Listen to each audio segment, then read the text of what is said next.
Okay, what is your name and what is the name of your business? Yo, it's Max, and this is Unspoken Garments, and I'm part of Chambered and Seams. Okay.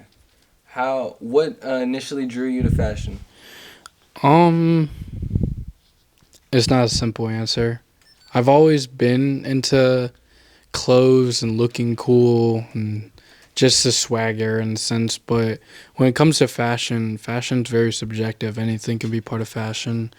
I would say that my gateway was definitely I would say sports. I played a lot of sports when I was in high school, and I really thought I was the flyest dude on the field.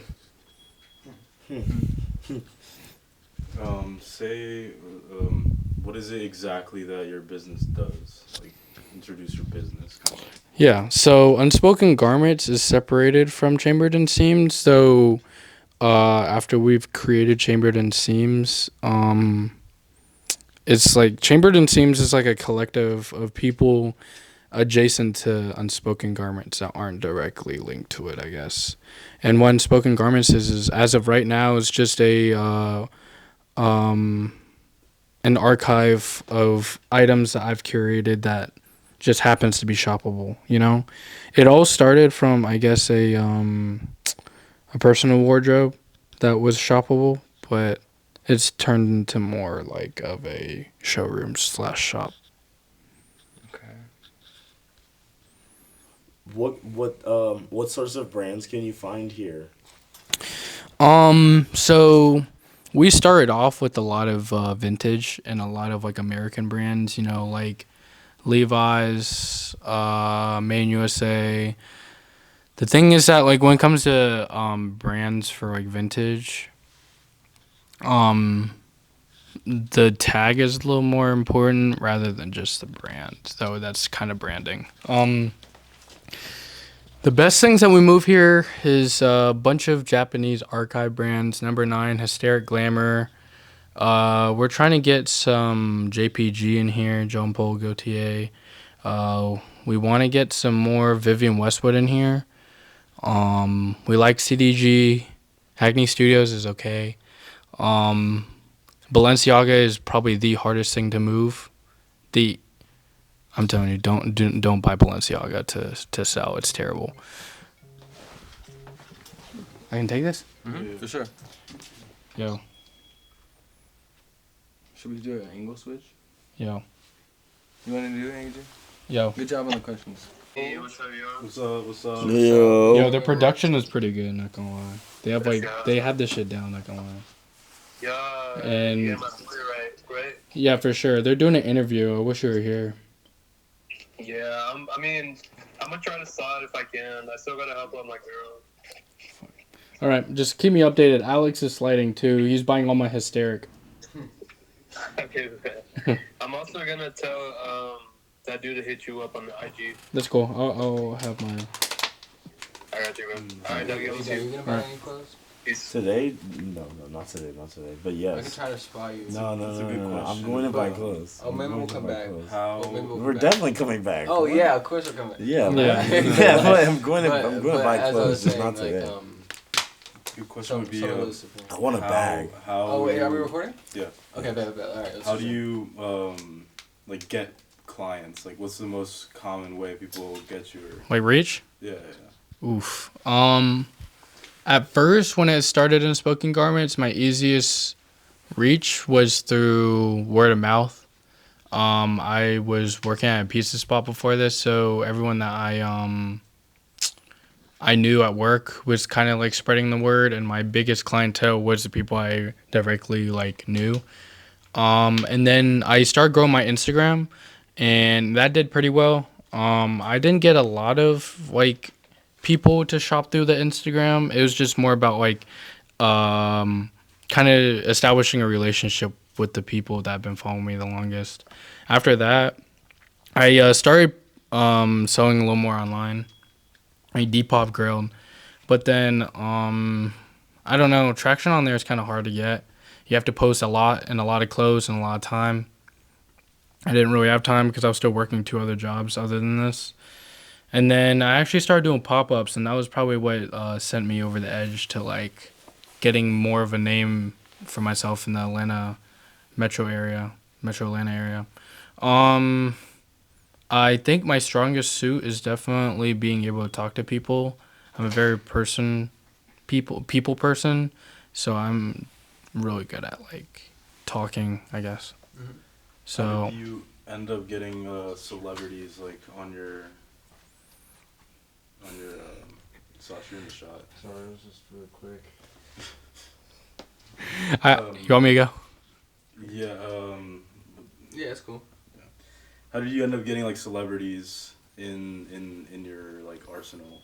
So it was actually like you said, like word of mouth. Like it's crazy on like the people that you know, like leads to like bigger things, you know. And so like I guess the first person that we had in here that was like pretty well known was Caribou and Zucchini. Shout out, they shot a music video in here. It's pretty cool. You know, biggest on Montreality right now. So what happened was we had our core group of homies came through and they brought another homie, and then we started talking to him. He was like, "Yo, like I have a homie that, or no, my cousin used to work with this brand called 74's War and work with this guy named Sleazy, who owned 74's War." He came through, and then he's actually almost best friends with Caribou's A&R, Caribou's like right hand man Jerry Hova. So he scoped it out the day before they came, and then the next day they came and shot a music video, and gave us a really big opportunity to get like meet some people. And after that, just kind of rolled through. Like I had some homies that have been supporting me since day one. Shout out Frizz and AJ, and they invited Quan and his homie to come through here. Southside was just very. That was very abrupt. We didn't really know. He just kind of Rich found. Quan? No. Southside Silhouette. Yeah. He I don't know. He just hit my boy up and just made an appointment. We have some other names that are pretty big that are gonna come through here, but I can't say them just yet because don't want to jinx it. Coming soon. Yeah.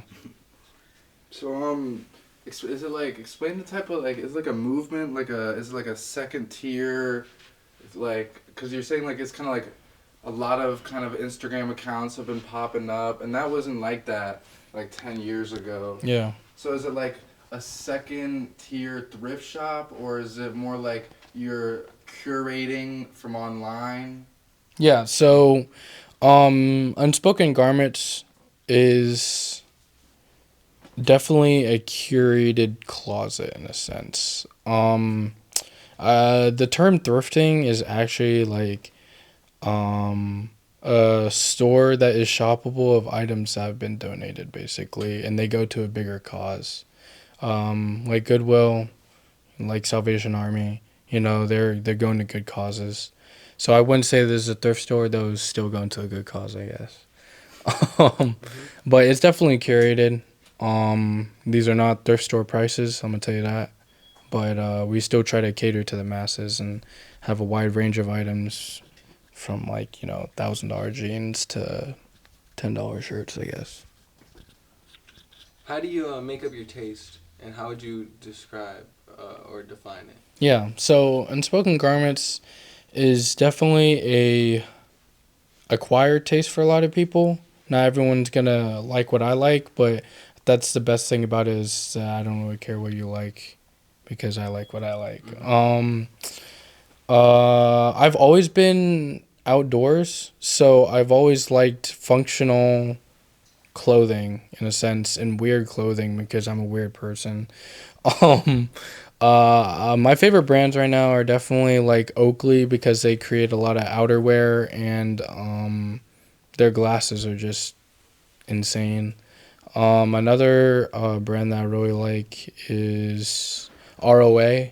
They're definitely a more expensive, high tier brand for like outdoor gear, but I mean they get the job done and it's done with precision. Arc'teryx is also a really good brand too.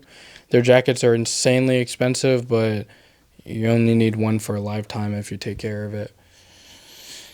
Other than that, um, I just recently started getting into Japanese archive just because like the interesting like construction for the items is really cool to understand and learn. And the inspiration is really cool because, I was born in 2001, so the whole entire Y2K aesthetic, all of the early PlayStation stuff like that, like that was definitely really cool. So, um, a lot of these like high expensive brands now are kind of hinting at that. Like, Balenciaga did a PlayStation 5 collaboration. They, let's see what else. Um, I would say Louis Vuitton sometimes, but yeah, no, I would say that stick mainly with like functional. I got a question as well right now. What about what's like a interesting detail or like a weird like something that only someone who loves fashion would know about something in clothes that like that interests you like a detail like an intricate detail about clothing or What something makes me a fashion geek? yeah. Yeah, that's a good question. Fashion's very subjective. My favorite subject in high school was always history. I think my favorite thing about fashion is the history behind it and why things are the way they are. Why, why Levi's are, people are still wearing pairs from the 80s. Yeah, I think what makes me a history geek is understanding and loving the items that have a lot of history to them, because I think that's why I don't like a lot of streetwears, because there's no history behind it just yet.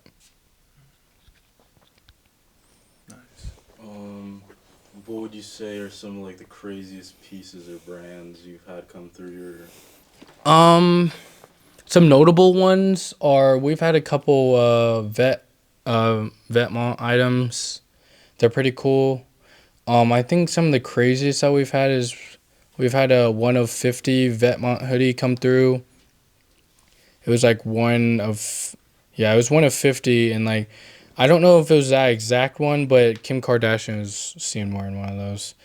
Um, you guys are probably gonna get some B-roll of that, but that muslin right there, it's called a muslin. And like the history behind Vivienne Westwood is just absolutely insane. She's probably my favorite designer of all time, not just because, her clothes are cool. They're definitely revolutionary and push the boundaries of fashion, but like more about the history and her cultural impact is like, bro, like it R.I.P. Vivienne Westwood. But yeah, that piece is pretty crazy. Not every piece that we've had in here that's like crazy is super expensive. One time I had a 2001, I think, Avril Lavigne tour hoodie from Japan. That was pretty crazy. I think I only sold that for like $85, which sucked. I know. It was fire. It was fire. And I did a lot of research on that. And see, that's what's crazy is that like only people that really understand that culture behind Avril Lavigne and stuff like that really would appreciate it, because a lot of people didn't know who Avril Lavigne was and what that hoodie was. But man, like, and the fact that like it was like there's only one other item online that has that graphic, and it was a T-shirt. That T-shirt sold for $250. So like, just like having that item, and I thrifted it too. That was crazy. Another notable thing that's been pretty cool that we've had is, you'll probably get B-roll of this too. I really like Oakley frames, and those metal frames right there, especially the first ones, are Oakley Juliet X metals, and those are definitely a piece of history. They they're no longer wearable because they snapped off my face at one point, and I cried. I actually cried. I paid $200 for them, which isn't too bad because they go for around $1,000. I didn't cry just because they were expensive, but you know how my girlfriend kind of put it is, it seemed like I lost my first love because that was the item that really brought me close to understanding what it's like to like love Oakley. Like they were the perfect pair of sunglasses. Now they're just sitting in a display case. What are some of your what are some factors in your life that have, besides history, that have influenced you in your styles evolution, in your And like my evolution? Yeah, curation. in curation. Other than history, again, like I said before, I used to be outside a lot, like a lot. I played a lot of sports, you know. I played soccer. I went to the Junior Olympics for water polo. I played lacrosse, played chess. I was pretty good at flag football. So you express yourself through your clothes. Yeah, and like the best thing about all those sports, other than maybe like swimming, is that like, you can still be fly while doing all that. Like you can add your little taste of like swag, you know what I mean? So, yeah. So, who has the best drip in the world? Who's the drippiest person? That is a crazy question. One thing you guys are gonna probably start learning about me is I don't idolize a lot of people. I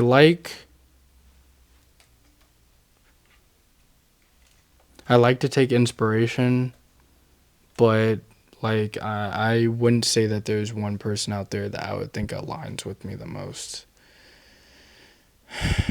What are some non-drippy People? trends? Not people. Oh, but that's- trends? that's hated, but, like, yeah. Again, I can't really say because it's fashion's subjective. You can't I can't hate on people. Oh, probably the Maruchan ramen noodle set suit. The set that's pretty diabolical. You'd never catch me in that. Even the Galaxy Wolf hoodie.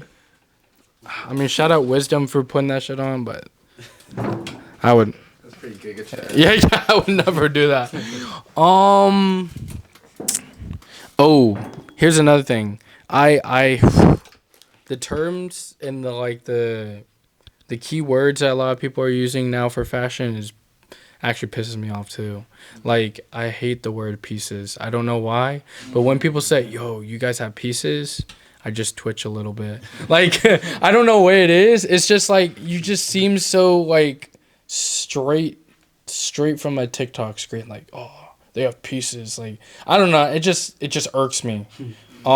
Silhouette and proportions piss me off too, because though that is like a key fundamental in understanding like fashion from like to like a deeper level and stuff like that. The way that like the streets use it is just totally off. They're like, oh, like this fit is so proportional. Like the silhouette. I scroll. Like I don't even listen to what you say after that.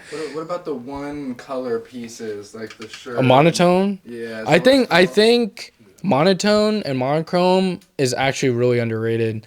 If you wear all black, which I wear a lot of all black, it's pretty cool. Like I think Yohji Yamamoto and Izzy Miyake did it the best. Like with pleats, they just like monotone and monochrome. Just if you know how to do it right. If you're just wearing black sweatpants with a black shirt, you're not doing it right. But you got to add a lot of texture and a lot of weight into like your pieces to like help you understand like why monotone and monochrome are like probably top tier.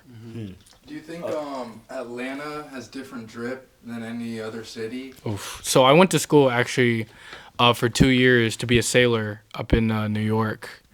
So that's the other fashion. I actually see you guys were asking me. I actually was like even though we wore uniforms up there, I would still add my own taste on like wearing uniforms, and that's like highly like looked down upon because you're supposed to be uniform with everyone else. You're not better than anyone else, but like I used to put that shit on still, you know what I mean? So like I went to school up in New York, and this was actually before I started Unspoken Garments, and like the fashion up there is just so different. Like I just went to Germany like 2 weeks ago, and like the fashion there is like completely different. It's all subjective.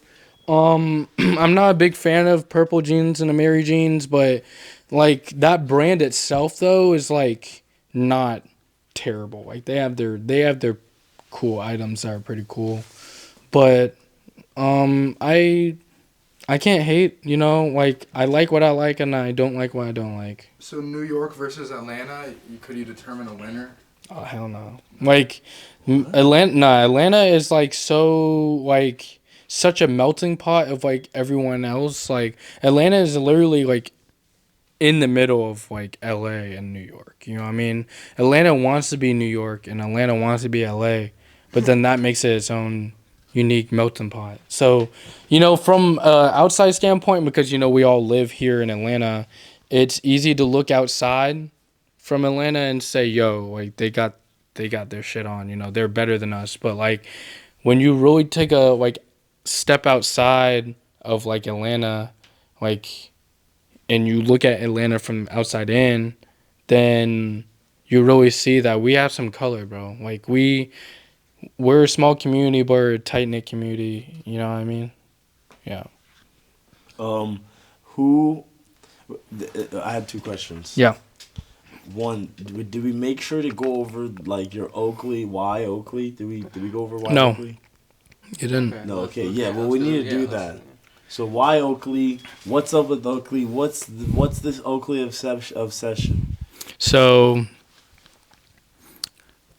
as I've always played sports. So Oakley, I didn't play baseball, but one thing that I did love about the fashion for baseball was the glasses. That out them motherfuckers knew how to put that shit on with those glasses, bro. So I always knew about Oakley. Then it kind of fell off because a lot of the rednecks used to kind of wear them. And then I think what really brought me back to Oakley was the backpacks. That backpack right there was actually my girlfriend thrifted it. Bro, that backpack is beautiful. That was like my first like Oakley piece. I think that like really set me over the edge other than like these glasses that like put me in the echelon of like really understanding what Oakley was, and like their Oakley archive is just absolutely insane.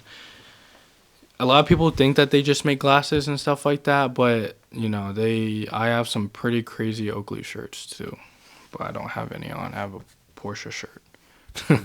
That's another thing. I really love car t-shirts. Really love vintage car t-shirts. Because, you know, you guys were talking about inspiration too. I wouldn't say I was like really part of the car community, but I have a lot of people that are. And I used to go to car meets all the time. And the cars were really cool. But imagine having that car in your shirt. Yeah. Yeah. And then how do you feel about Kanye as a designer? Oh shit. Just Kanye make So, you know how I told you I didn't really idolize anyone? Yes. He's still in that pool. I never idolized Kanye. I would still say, though, that Yeezy 350 V2s are probably the most comfiest shoe of all time and will always be the comfiest shoe of all time. But I just never idolized them. So, like, whenever people wanted to, like, you know, draw, I just never really got into it. Here, hold on, I need to text this guy. Do we have a good timeline of how you got started? I don't think so, no. Because I was about to, and then you I'm guys just said trying to okay. find Yeah, random yeah. shots right now. Okay. So we'll ask you that in a second. 1 second. no. Yeah. Just hold it for a second. Get the shoes. Nick, you wanna...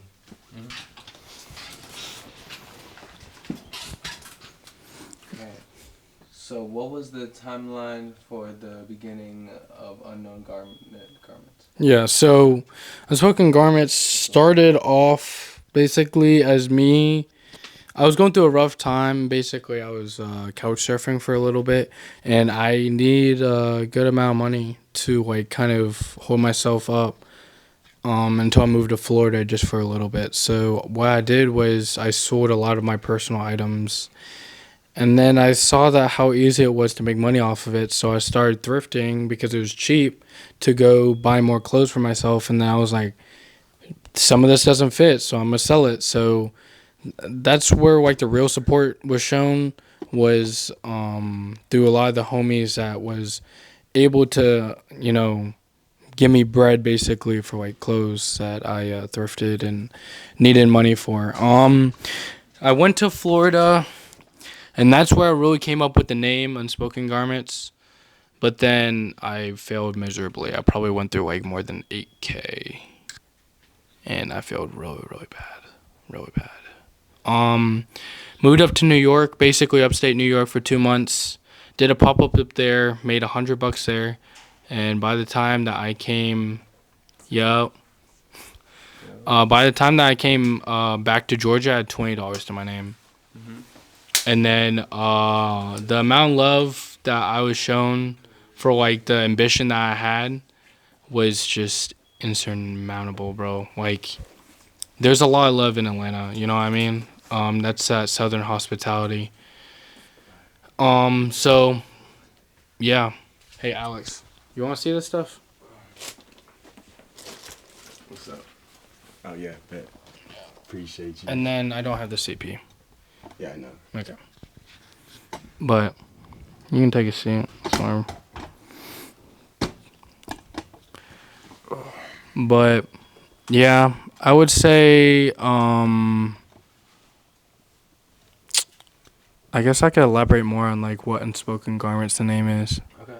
So actually, if you guys want to go, you'll probably eventually see it. It's on my Instagram. I have like a whole backstory in a sense, but so it was actually the week of the Utopia album for Travis Scott. I was sitting in my bed, and bro, I thought about this for 6 hours in the middle of the night, and I basically pulled an all-nighter thinking about this. And the reason I liked reselling clothes is the interactions that I had with my peers and the people that have shopped with me, including this guy. I've not known that long, but he's like the prime example. He's the prime example of why I do this, is like how excited people are to get new items, and just like look, he's wearing my shirt. I sold him this shirt. But like, yeah, it's a Russian, like a vintage like Russian school, I think, or university. It's pretty sick. But just how excited other people get when they connect with me, not just because, you know, they're purchasing clothes, but because like the way they feel when they're able to put on something fly. You know what I mean? Like, there's a reason. Here's my analogy, right? My analogy is this: when you go to a interview for a job, you put on a certain outfit for you to be able to communicate to the employer on how you feel about the job, right? And like, let's say that you're wearing what I'm wearing now, right? You're wearing like busted up like jeans and like a random black t-shirt. To the employer, you look like a bum and you don't want this job because you didn't take the time to really like present yourself the right way, right? Versus, let's say that you put on like a snazzy suit. You don't even got to put on a suit, just like look presentable. Like, that's your way of communicating to the employer that I want this job, right? Or you don't want this job. And that's unspoken like communication between one from another, right? And I say that like the curation that I have is this unspoken communication from me, the curator, to the person that's, you know, like buying the clothes, is like my unspoken way of like sharing with you and how I see the world, and like how I want to present myself too. You know what I mean? And so Unspoken Garments is I have like a my motto is why speak, let the garments do that for you. And like I still think that resonates. And you know, I I get clowned for it sometimes, but the thing though is like I really think though that it like encapsulates what Unspoken Garments is like, you know, you don't need to say anything if you like have that shit on, you know what I mean? You know, there's a reason that you're wearing clothes other than just like social norms, I guess.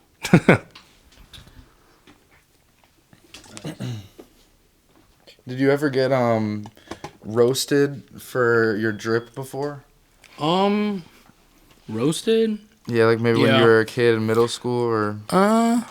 No, I've always like stayed in my own lane, but I have a little bit just because I'm different. I'm not the same, but you know, I find my people and my people find me, you know, like I am kind of done trying to cater to the mass amount of people that like try or don't want to understand me. Like who am I to like who am I to try to prove myself to you, you know?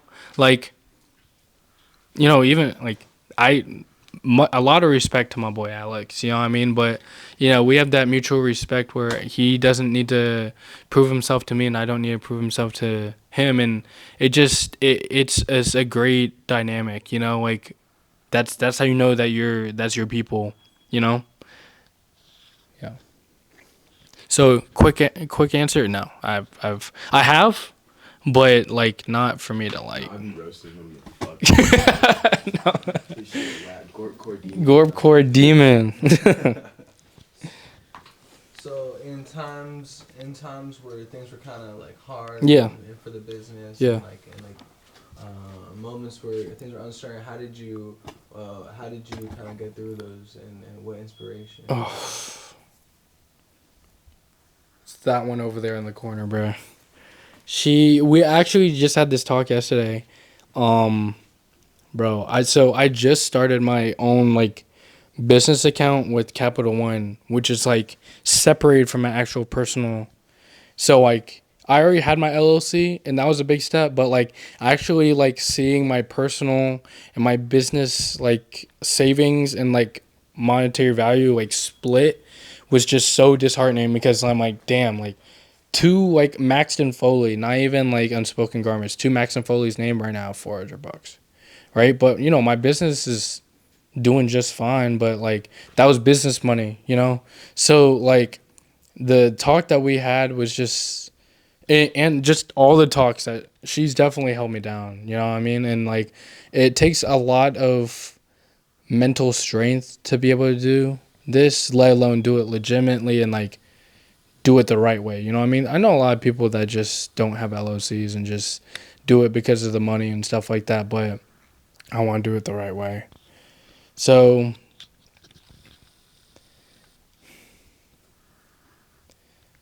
let's see. You have any advice for somebody who's getting roasted for their drip? And Be you, bro. Yeah, who cares what people say? Yeah, again, wait, who are you Might to? just whack, but like if you like it, who the fuck cares? Yeah, like you have nothing to prove to anyone, bro. Like just be yourself, bro. You know what I mean? And if people don't fuck with you, like so be it. Like you'll never see them again. There's plenty of fish in the sea. Yeah. Do you choose your outfits based on how you're feeling?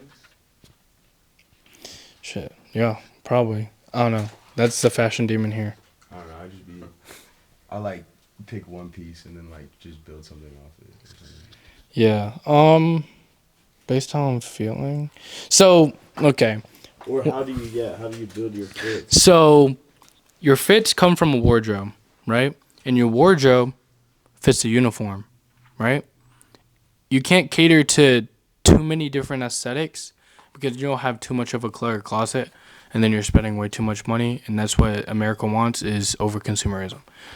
Me and him have been talking a little bit about it, and that like having a standard wardrobe and having a standard uniform is like gonna take you a lot longer, like a lot farther down the line, rather than always trying to hop on the new trend. Because like it like truly like you're gonna wear it. You know what I mean? It's not just like it looks cool that day. So I say step one is definitely to like find what you like and what you don't like. We'll get some basics. Yeah, exactly. Get some basics and figure out like what clothes fit you, like or what fit looks good on you. Yeah, too. yeah, Like, and figure out what shirts you like and what stuff like you, and then get some basics on that, and then get like some better pieces to build upon your basic fits. Yeah. Because You don't- you want stuff that can work together. Yeah. You don't want to just get a bunch of crazy shit that's just like that you can't wear together. yeah, and money does not buy swag, and we all know this. But like, you got to say it as much times as you can because money can buy you like items, but money is not gonna buy you swag. I have more respect to like a person who can like put together a normal looking fit from Old Navy than like someone who has a full Balenciaga fit. He literally told me this like 2 weeks ago. Like he's actually said that. I 100% agree. Again, like the items that we have here are cool, and like they have pretty price tag on a lot of these items, but like just because you might have all these items doesn't mean that like you're the swaggiest person on earth. You know what I mean? But I say like Alex is basically saying, find a uniform, bro. Like find what you actually like, and that's gonna take you a lot deeper than just like liking Supreme and stuff like that. Like you have to really dig in and to see what fits you. You know what I mean? Like not everyone likes car t-shirts, but just because of my past and I get to be able to even talk to my brother who's really into cars, and I don't get to see him often, but when he sees I have a car t-shirt on, I 100% know that he's texting me saying I like that car on your shirt. You know what I mean? There's a reason that like Unspoken Garments is able to connect with a lot of people, is because it's not just about the clothes. You know what I mean? Do you have any like sort of like fashion conspiracy theories in a way? That's a good question. What do you think? Conspiracy theory. Yeah, like crazy shit going on behind the scenes for like clothes. I don't think there's any like. Something you look deeper at that other people may not really notice. Yeah. I know he feels pretty strongly about certain items. Well, I don't know. It's a deep question. Yeah, but help me. Yeah, we gotta think about this. It's a good question. It wouldn't be in the interview, so it kind of be like you can interpret it however. So it'd be like, something like let's say I have I'm really into Wilson basketball because I know that the rubber is different than the Rock brand because of the way that it bounces off the hardwood and it kind of slides on your palm. Yeah. like what do you want to share any fabric theory to people who don't Fuck know? Nike. Don't buy Nike. Not gonna lie, Nike sucks. Not gonna lie, but that's just a personal opinion. Everyone gonna hate me for that. But no, Nike is just cheap. I feel like compared to like their shoes, and it's just too overhyped. But Here's a good thing. But I don't know. Fast fashion's a lot more unanimous than you probably think. Nike is fast fashion. Adidas is fast fashion. H&M, Zara. Fast fashion is not a good thing. It's nice to start your wardrobe and like buy some fast fashion items, but the problem is that you're gonna go down a rabbit hole because it's so cheap. There's a reason for some of these items to be super expensive is because of sustainability, the design language, and you're also paying for the brand. You know what I mean? Stop paying for the brand. That's what I think. Yeah. I mean, the thing though is like, I understand stop paying for the brand. Like, don't buy just a box logo for $400 because it says Supreme on it. It's still a golden T-shirt, but there's a reason that it's $400, right? Novelty, right, and brand identity. There's a reason that Supreme was able to sell those. Is because a lot of people identified with Supreme because of their history. Again, everything ties back to history. You know what I mean? Same thing with Louis Vuitton. Like, they're a legacy brand, bro. Like, I think Louis Vuitton, no matter how bad the monogram looks, will be forever, unless they mess up crazy. But like, just because it's a history of Louis Vuitton, they it doesn't matter what they sell. Like, there's a brand identity with it, not just because it says LV, but what LV stands for, and that's the legacy brand. What is design language? Design language is. Well, so like people have different like design, like the way he dresses. Like I would call it like more gorpcore and stuff like that. Like he really likes Oakley or stuff that's like versatile, functional. Like, functional, has some like special like function on it, like a jacket that has a built-in backpack or something. Yeah. Like that. So design language is like a theme, a commonality or a theme throughout a brand. You know what I mean? Like, it might not just be the whole brand. It might just be like just that selection or that season, you know what I mean? But like, design language is shown through like different properties and different fabrics even used and different like silhouettes, though I'm using it the right way this time. Different silhouettes that are commonly used throughout the brand's like history and like throughout all their garments, right? Let's say like Rick Owens, right? Their brand is very based on like very revealing, I would say, and like very like fitting clothes. You know what I mean? Like, they have the gothic. I don't. Or it's more like You just know, like, the best brand to talk about is Rick Owens when it comes to brand identity, because they don't have a lot of branding, but if you see a Rick Owens item, you know it's Rick Owens, bro. Like, that's the beauty of, like, that is the beauty of design language. It's the same thing with Oakley. You can just tell someone's wearing Oakley, and that's strong, super strong brand identity and design language. Like, it's the pinnacle of like why people do these things or why fashion houses produce what they do. You know what I mean? Okay. This is gonna be my second to last question. Yeah. Okay. What does novelty mean? Yeah. Novelty is a term used for I can have and you can't. You know, it's all about, scarcity, and it's all about like supply chain, like supply and demand type thing, you know what I mean?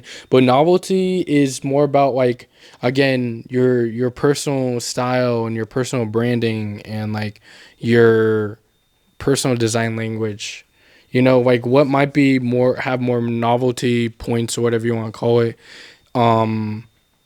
might you might value it more than someone else, and that's novelty, right? Like this shirt, exactly. Like, Yeah. this shirt could be like $2 to someone, or Right. like not worth anything to someone. But, Yeah. like, I think it's cool. So I didn't pay much for it, but like, I personally think that this is a dope ass T-shirt. Yeah. I wouldn't get rid of it, but like some other person wouldn't pay like. So it has 50 cents novelty for to you. it.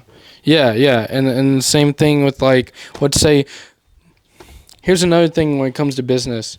Everything has a price, right? But it's only worth as much as someone's willing to pay, right? And so that's why you work on your brand identity, because like this unit that we run, right, is all based on that type of motto is like it's only worth as much as someone's willing to pay. So you got to match the item to the right person. Right. Perfect. Now, finally, I want to ask. It's a little similar to the question we asked earlier, but I just want to say to any aspiring fashion designer, but who actually feels like they might kind of give up on it because like that it's kind of seeming like they're not seeing results. Not getting enough sales. Yeah. and we actually know a lot about that. Just like 4 days ago, went to the Beltline and saw some shirts. Only sold one shirt. Yeah, we were out there for a couple hours. Everybody just walked past us. Mm-hmm.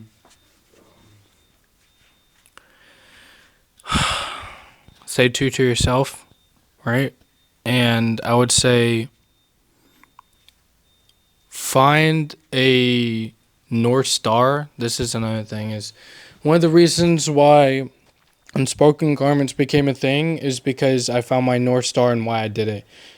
If you're doing it just for money, you're not going to go far because you're going to be making steps and taking steps to achieve more money rather than achieve a bigger goal, and why you want to keep doing this, right? Like, this is only my third week doing this full time. And, like, I never wanted to do anything more because I love the journey that I'm on rather than just looking for the end goal. Stay true to yourself. Like, that's what North Star is. North Star, right, is like an end goal of what you want to achieve. And, like, as long as you follow it rather than, just, like, following the steps that you think you need to take, just, like, let it flow. You know what I mean? Like, the North Star theory is just perfect. Like, what do you have to prove for anyone else? Stay to yourself. And you said you had a failure, that $8,000 failure. How'd that happen? I was just starting. I was in Florida, and I went to a thrift store and spent a shit ton of money. And it didn't work out because I didn't have any brand identity, and I thought I knew what I was doing, and I had an ego. Also, another thing is don't have an ego because there's always someone better than you. But, also I think comparing is a thief of joy. Don't do that because, again, what do you have to prove for anyone else? And then, any plans for the future? Like, are you trying to, like, what would the future look like in, like, 2 years? So one of my boys, actually, I was talking to him about a year ago about what my plans should be. And thing is that when it comes to this industry, you're kind of planning it by the year, not really by like any more than that because things could change so rapidly. Like, look at this. Like, we've only had this storage unit for like 5 months, and like, this is like, he's seen it. It's even bigger than like we could have ever expected, bro. But so, like, what's your, like, North Star? Like, my, like... Yeah. So, my North Star, my main goal, and my end goal is to be able to grow Unspoken Garments and Chamber and Seams as a collective and everyone that's adjacent to it to be able to have them achieve their goals too. And, like, what we really want to do is be able to get a showroom right after this. There might be steps in between, but we don't want to have, like, a public... we don't have, like, a public storefront, like brick and mortar. We want to keep it more appointment-based because we're able to conduct stuff like this today where, it's more personable, one-on-one, and you guys are going to be able to, like... use us also. Like, you guys coming to us today is us adopting you into the family of Chambered and Seams, and we're gonna help you guys for sure. Like, I really appreciate you guys what you guys are doing. And like, the showroom definitely is gonna be more of a collective of more than just clothes. It's gonna be shoppable, but I really want to implement more art and make it damn near like a museum. Yeah. Is it possible to do this full time? Oh, yeah. Do you make enough money to do that? Yeah. My cost of living is pretty low, though. Not this one. He'd be paying shit. But, it's possible. Anything is possible if you really put your mind and take the steps to do it. There's going to be a lot of things that's going to stop you because I for sure have dealt with those things, but like at the end of the day, again, if you stay true to your North Star, then you're gonna have people that help you along the way because they know that you're doing what you want to do is the right way to do it. You know what I mean? And like as long as you're also helping other people achieve their goals too, then they'll help you. You know what I mean? If you're, of course, working with the right people. There's a lot of wrong people out there, but you'll find your right people. Is it competitive? Like, are you like kind of fighting against the other like shirt sellers and stuff? Oh yeah, there's always gonna be competition, but we're in our own lane over here. I'm not gonna lie. Like, there, like we. Why would you shop anywhere else? Get that shit? Yeah. I actually ran into a homie today, and you know, he mentioned this. He was like, "Why would my success hinder your success? You know, we're all in the same game." How I see it is we're all in the same game. We just might be in different pools. You know, it's we're all in the same sea. We're in different pools. That's the term. And like, you know, we're all swimming around H2O. You know what I mean? But like, whichever direction current you want to go, you're still gonna be in the same sea. You know what I mean? We're all in the same ocean. So, like, I don't see it as competition. I love seeing my homies grow. I actually do. Like, that's the amount of time that I put into, like, actually, like, helping everyone that's adjacent to me grow is, like, I would say it's, like, pretty. But things that it comes full circle. That's the thing. It's, like, you have to be patient, but it comes full circle because now I'm seeing my community actually, like, band together and help Chambered and Seams and Spoken Garments become bigger than they are, all because I stayed true to who I am. And, like, you know, good business brings good business. I want to get one more of you, like, saying, like, yo, what's up? My name's Max. And Yeah. This is my... Maybe do Wait, like. should we do one with both of them in the like? Well, kind of in the Nah, pod, it's kinda kind of got like walked pulled in. up. Alright, real cool, quick. cool. Yeah, he's not really an owner. Well, we can do some Yeah. hype shots. I was thinking maybe like you guys could like open up the We have a bunch of the shots. thing. Yeah. Kind of like that TV show or whatever. Yeah, that's fine. Wherever you guys Be want like, to do. what's up? What's up, MTV Cribs? This is where we've been sleeping. And then for the B-roll to be interlaced over the interview, besides what we have of like